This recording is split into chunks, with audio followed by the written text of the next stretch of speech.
في القلب مشاعر أخفيها قد أشرقت الشمس عليها عن خطط لم أعبأ فيها ستكون بأيامي فرقا فحياتي قبل الحلقات تيه بضياع بشتاتي. Apa kabar Covision semuanya? Semoga Anda dalam kesehatan dan lindungan Allah Subhanahu wa taala. Jadi sebuah pertanyaan, adakah bukti otentik bahwa Ashabul Kahfi itu benar-benar pernah ada? Pertanyaan ini mudah sekali untuk dijawab sebab gua Ashabul Kahfi telah ditemukan sejak lama. Di dalam gua itu ada 7 kuburan yang diyakini sebagai kuburan para pemuda Kahfi yang telah dijelaskan di dalam Al-Quran. Tetapi jika pertanyaannya adalah, benarkah Ashabul Kahfi adalah orang-orang yang beriman kepada Allah dan Nabi Isa? Kemudian agama mereka ini agama apa? Kalau Nasrani itu Nasrani yang seperti apa? Maka pertanyaan ini sulit untuk dijawab jika kita melihat realita hari ini, bahwa tidak ada lagi orang-orang Nasrani yang garis lurus atau Nasrani yang bertauhid. Ya, terlebih lagi Nasrani yang monoteisme yang bertauhid itu sudah tidak ada lagi sama sekali. Jadi kalau Nasrani yang menyembah satu Tuhan saja itu sudah tidak ada. Ini akan sulit untuk menemukan bukti otentik. Bukti-bukti yang dijelaskan oleh Islam semuanya hanya berupa tokoh-tokoh sejarah, yang tentunya tokoh-tokoh ini lebih tua dari yang kita tahu saat ini. Saat ini yang tersisa hanyalah agama Kristen.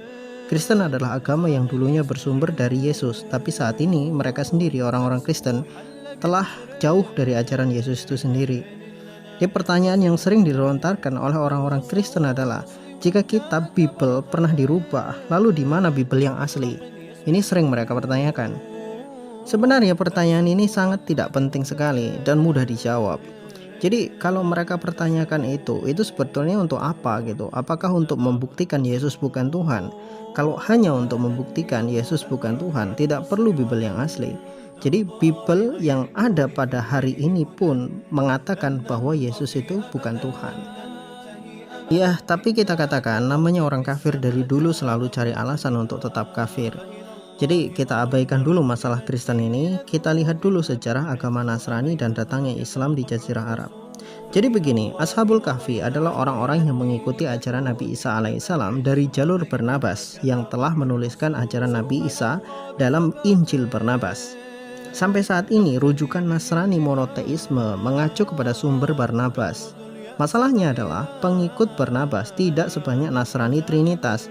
Ini yang membuat populasi kaum Nasrani garis lurus ini hanya punya pengikut sebanyak hitungan jari. Dalam sejarah Islam sendiri ada pendeta Bukhairah yang bertemu dengan Rasulullah ketika Rasulullah masih sangat kecil. Lalu ada Warokoh bin Naufal, paman Khadijah, istri Rasulullah SAW, yang saat itu memberitahu kepada Khadijah bahwa yang datang menemui Rasulullah adalah Jibril, yaitu malaikat yang pernah menemui Ibrahim, pernah menemui Musa, dan pernah menemui Nabi Isa alaihissalam.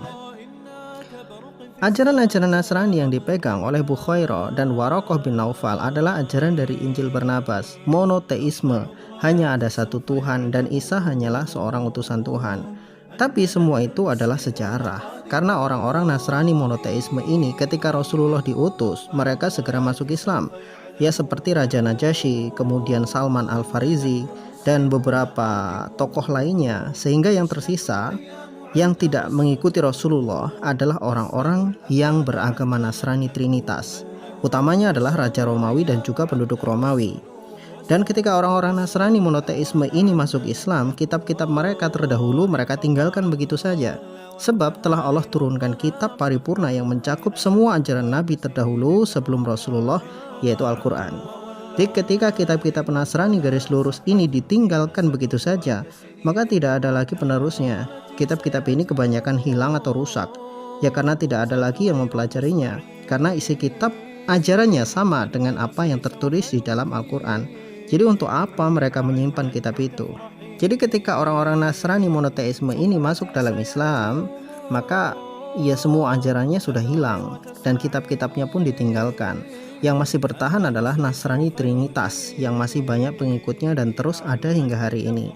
Sehingga kitab mereka, ya kitab yang mereka pegang itu juga terus ada dan terus dipakai hingga hari ini. Tapi harus kita pahami bahwa pencatatan sejarah Islam sangat lengkap, sehingga ketika kita membandingkan data-data dan fakta-fakta, maka literasi Islam dalam masalah sejarah lebih mumpuni daripada yang lainnya. Namun permasalahan Bible ini sebetulnya sudah tuntas ketika Turki menemukan naskah Injil Barnabas yang berusia sekitar 1500 tahun. Jadi bahkan kitab ini usianya lebih tua dari umur umat Nabi Muhammad SAW. Injil Barnabas ini sezaman dengan gurunya pendeta Bukhairah. Jadi logikanya adalah kalau pendeta Bukhairah bertemu Rasulullah ketika Rasulullah masih kecil, itu 1400 tahun yang lalu. Artinya guru dari Bukhairah hidup sekitar 1500 tahun yang lalu. Di penemuan Injil Barnabas itu sendiri membuat geger dunia Islam dan Kristen. Tapi bagi umat Islam itu tidak terlalu penting, sebab zaman dulu, zaman Rasulullah SAW, Injil Barnabas itu sudah ada. Dan nyatanya kaum Nasrani Trinitas tetap pada pendirian mereka. Mereka tidak mau mengikuti Rasulullah, mereka justru memerangi Rasulullah tanpa mau berdamai. Jadi sejarah telah memberikan fakta yang sama dengan apa yang terjadi hari ini. Nyatanya Injil Barnabas ini tidak membuat orang-orang Kristen sadar bahwa yang ada pada mereka saat ini adalah salah. Yesus itu bukan Tuhan tapi utusan. Dan hanya ada satu Tuhan saja, Tuhan yang disembah oleh Yesus itu sendiri, Tuhan yang disembah oleh ibunya Yesus, Tuhan yang disembah oleh David, Tuhan yang disembah oleh Yakub, Tuhan yang disembah oleh Ishak, disembah oleh Abraham, dan sebagainya. Tapi apakah ini berpengaruh bagi mereka? Ya tidak sama sekali. Justru sebagian mereka berkata bahwa Injil Barnabas ini tidak asli. Injil Barnabas ini ditulis bukan dari murid Yesus. Bahkan ada yang mengatakan Injil Barnabas ini ditulis oleh orang Islam. Ini kan lucu. Jadi mereka menuduh umat Islam merekayasa Injil Barnabas. Bahkan ada orang Kristen yang mengatakan Injil itu, yaitu Injil Barnabas itu tidak berusia 1500 tahun, tapi usianya 500 tahun. Dan lagi-lagi mereka menuduh umat Islam yang menulisnya. Jadi inilah kekafiran. Maka inilah yang disebut sebagai kafir. Jadi kafir itu tertutup mata dan hatinya. Jadi mau bukti apapun kita datangkan, mereka tidak akan pernah beriman. Jadi sebagai penutup video ini, ingat baik-baik bahwa Injil Barnabas ditolak karena isinya menentang Trinitas. Bahkan usianya yang 1500 tahun itu mereka tolak, dan mereka berkata ya usianya hanya 500 tahun, kata mereka begitu. Coba kalau isinya itu sangat mendukung Trinitas, maka yang terjadi adalah sebaliknya. Bahkan usia 500 tahun akan dimanipulasi oleh mereka menjadi 1500 tahun untuk membenarkan kekafiran mereka. Wallahu a'lam bishawab. Itu saja, semoga bermanfaat.